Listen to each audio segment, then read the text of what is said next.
Well, I'm getting the paint ready on the E-Type, and what I need to do now is finish cutting the paint. I've been wet sanding in going by panel. The hood is essentially done. I've just finished wet sanding off the vents. These are about the trickiest and most detailed part, but I just wanted to show you the process that I do.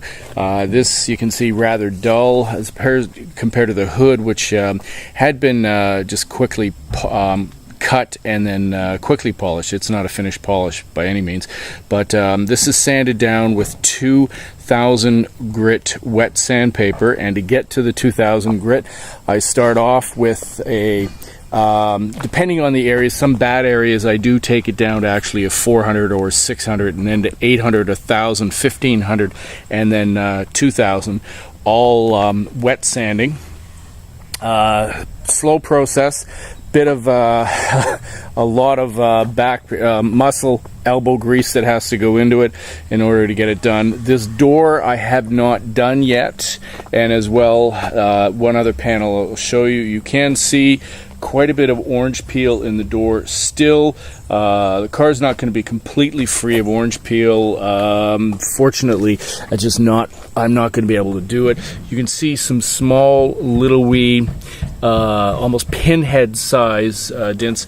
That's basically what the orange peel ultimately shows up as when I finish polishing it or wet sanding it.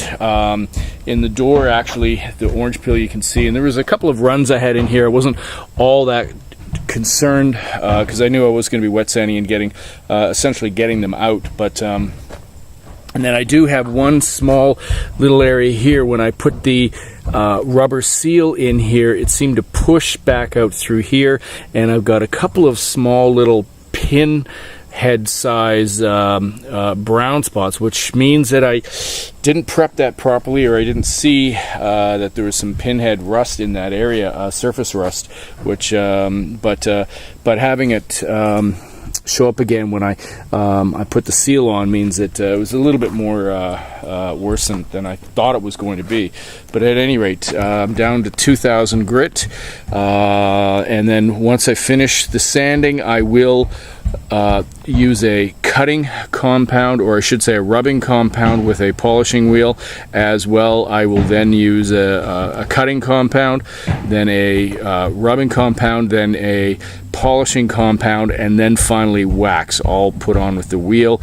But I think the car will look pretty good. It'll be a good number 3, or won't be a number 2 car, but it'll definitely be a great number 3 car. I'm pretty happy with it. It's my 1966 fixed head coupe E-Type Jaguar.